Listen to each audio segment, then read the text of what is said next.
Alors nous passons à présent à ce qu'on appelle Matzat Mitzvah. Qu'est-ce que c'est Matzat Mitzvah? Le soir du Seder, il y a une obligation minatora de manger de la matzah. Bien qu'il soit écrit Shivat Yamim Torah Matzot, je vous épargne toute la démonstration talmudique qui en arrive à la conclusion que la véritable obligation minatora, c'est que le premier jour. Pour Israël, et en dehors d'Israël, les 2 premiers jours, de manger des matzot, notamment le soir du Seder. Le reste, si vous voulez manger ce qu'on appelle du pain, alors il faut que ce soit du pain azim, que ce soit de la matzah. Mais si, pour celui qui d'habitude ne mange jamais de pain en semaine, il ne veut pas manger le matzah, ah ben, il n'est pas obligé de manger la matzah. Il est obligé les 2 premiers soirs. Et il est obligé également pour honorer Yom Tov chaque jour, ainsi que le Shabbat. Voilà, ça fait déjà pas mal, vous allez me dire, mais enfin, zéro. C'est clair. Si déjà vous mangez la matzah, il faut que ce soit de la matzah qui soit évidemment cachée les Pessah. Et en ce qui concerne le soir de Seder, il y a une mitzvah particulière de prendre une matzah dont le conditionnement, la préparation, depuis la cueillette, n'est-ce pas, des céréales, du blé, eh bien, c'est fait dans des conditions extrêmes de surveillance. C'est ce qu'on appelle la matzah shemura. C'est-à-dire, ou shmura, c'est la matzah qui a été surveillée depuis la cueillette. Donc, c'est ce qu'on nous dit ici. C'est une mitzvah que de manger de la matzah le soir du Seder, le soir du 15 Nissan. Comme il est dit dans la Torah, le soir, vous mangerez des matzot. La préparation des matzot pour les besoins de cette mitzvah requiert une surveillance tout à fait particulière. Comme il est dit, vous garderez les matzot. Ushmartem et hamatzot. J'ai pour habitude toujours d'ajouter, parce que c'est un midrash qui nous brûle la langue, Ushmartem et hamatzot. Le mot matzot en hébreu dans la Torah s'écrit exactement comme le mot mitzvot. Ushmartem et hamatzot, qui signifie dans le pshat, dans le sens obvi du texte, vous observerez, vous respecterez la fête des matzot, la consommation des matzot. Il y a la Gemara, enfin le Midrash dit Al tigre matzot de la mitzvot. Ne lis pas seulement matzot mais mitzvot. Quel rapport?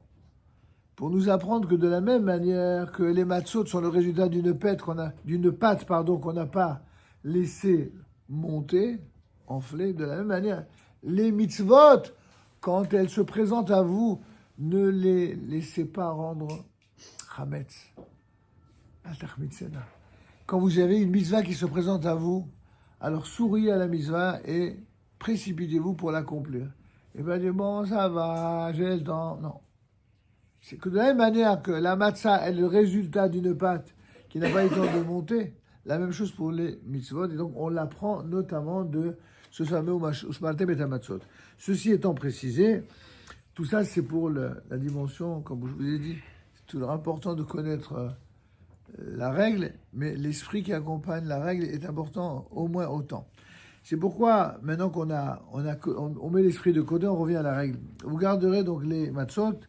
Aussi, les matzot qui sont destinés à la soirée du Seder doivent-elles être des matzot particulièrement surveillées, celles dont on a parlé à l'instant, les matzot qui sont gardées ou surveillées, qu'on appelle en hébreu les matzot shemurot, c'est-à-dire des matzot que l'on a commencé à préserver de la fermentation dès le moment de la moisson, afin qu'il ne tombe aucune pluie sur les épis et que l'on n'entrepose pas de blé dans un lieu humide. Parce que dès le moment où vous entreposez du blé dans un lieu humide, alors il y a un risque évidemment de fermentation et donc de le transformer en chametz. En outre, à partir du moment où l'on pétrit la pâte, il faut, en plus d'une surveillance accrue, former une intention particulière, c'est-à-dire en hébreu une kavana, une ferveur.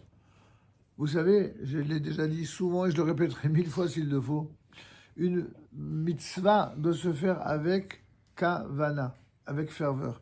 Ça veut dire avec concentration, avec sérieux, avec application. On ne doit pas faire une mitzvah en pensant à autre chose. On ne doit pas faire une mitzvah en regardant la télé. On ne doit pas faire une mitzvah en regardant quelqu'un d'autre que la personne avec laquelle on est pour l'accomplissement de la mitzvah, quelle que soit la mitzvah. Il faut que la mitzvah soit complètement vécue. la vivre intensément. Ah, comme les grands amoureux, qui vivent intensément, c'est la même chose. Au nom des feux de l'amour de la mitzvah, eh bien, ou des feux d'amour de la matzah. Que cette matzah soit destinée à la mitzvah, ce qu'on appelle les shem matzat mitzvah. Là, je précise que certains ont l'usage de manger la matzah shmura pendant les 2 jours de Pessah. C'est notre usage, mais c'est pas obligatoire du tout. L'usage le plus répandu, c'est de manger la matzah shmura pour le seder. Au moins pour le fameux seder qu'on a déjà abordé, sur lequel on va revenir.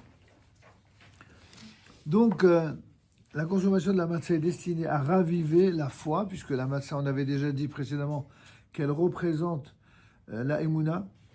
Et ceci est à rappeler, est là pour nous rappeler que Dieu se révéla à nos ancêtres, à nos pères en Égypte, et évidemment les délivra.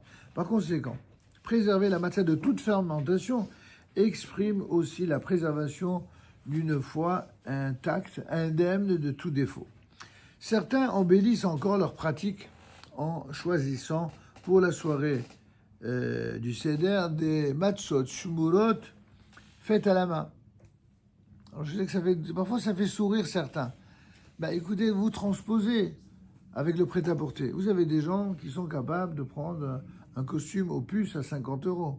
Puis il y en a d'autres qui voudront un plus classe à 200 €. Puis il y en a un autre qui voudra à 500 €. Et puis celui qui va vous prendre sur mesure, waouh, d'accord. Chacun selon ses moyens d'une part, mais chacun aussi selon l'importance qu'il accorde à la chose. Quelqu'un qui veut être toujours sur les 4 épingles, pour reprendre l'exemple de l'apparence, quelqu'un qui veut être sur les 4 épingles parce que son métier l'exige, parce que ses moyens le lui permettent, alors il va viser le top. Comme on a dit tout à l'heure, tant mieux que bien lui fasse. Et bien pour les mitzvot, vous avez des personnes qui sont particulièrement rigoureuses sur ce point-là. Ils veulent montrer à quel point ils aiment les mitzvot, à quel point ils aiment la Torah. Quand ils vont acheter une paire de tefilines, ils vont acheter une paire, waouh, top du top, en termes de qualité. Et puis la même chose pour un lulav, la même chose pour un cédra, la même chose pour un talit, la même chose pour la matzah. Ils vont prendre des matzot shumorot, en plus faites à la main, alors que d'autres feront à la machine. Je vous rassure tout de suite, tout ça c'est kasher. Dès le moment où il y a une estampille de cache-route reconnue et sérieuse, c'est tout à fait valable. Ne rentrez pas non plus dans les tracas infinis, pas du tout. Après, il ne faut pas rechercher des rigueurs, ce qu'on appelle en hébreu des chumrot, qui ne correspondent pas à la réalité de son niveau spirituel. Ça sert à rien.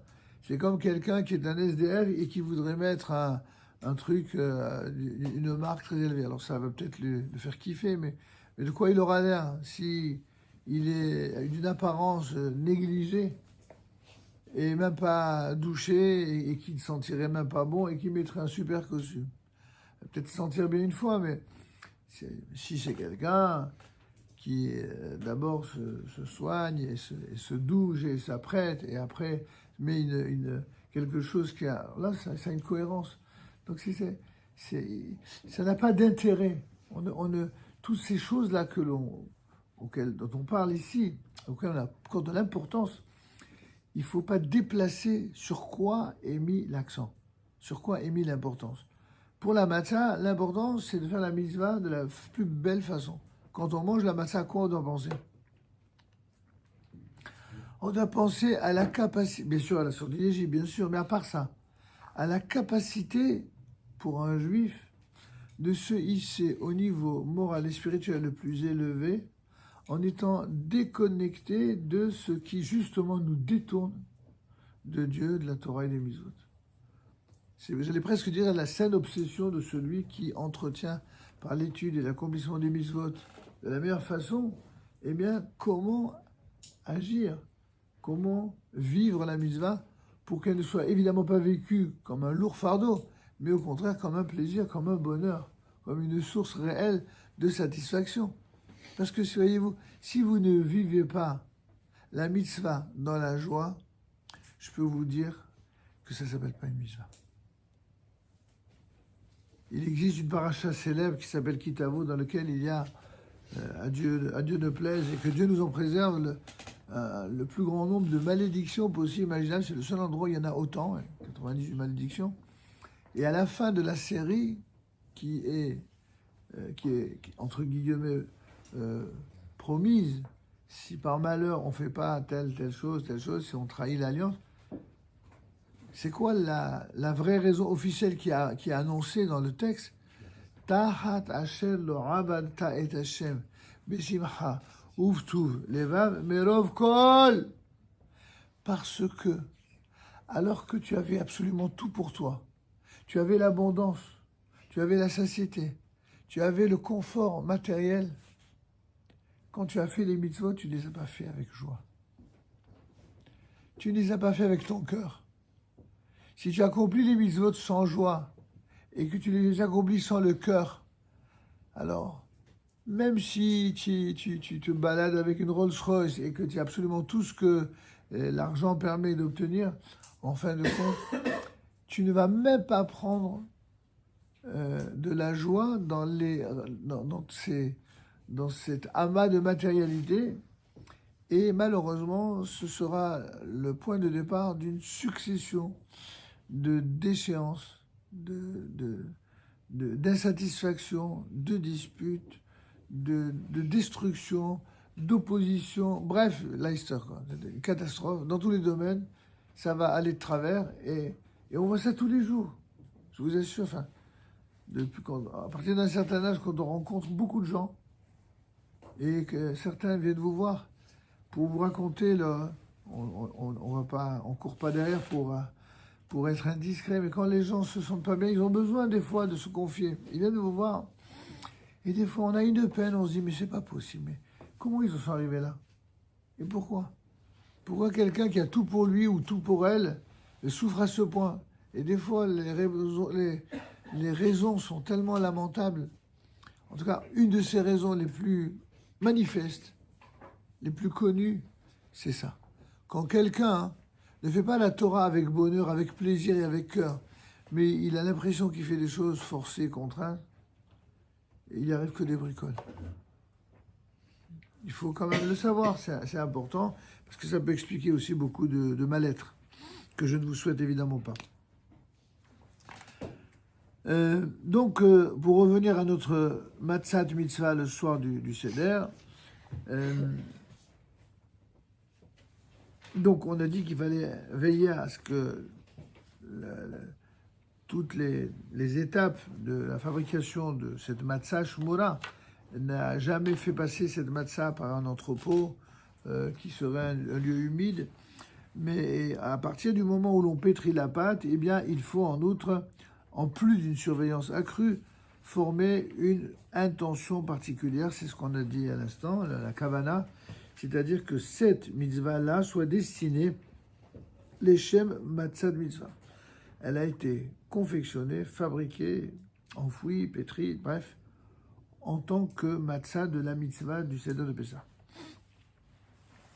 Comme on l'a dit, la consommation de la matzah est destinée à raviver la foi, à rappeler que Dieu se révéla à nos pères en Égypte et les délivra. Par conséquent,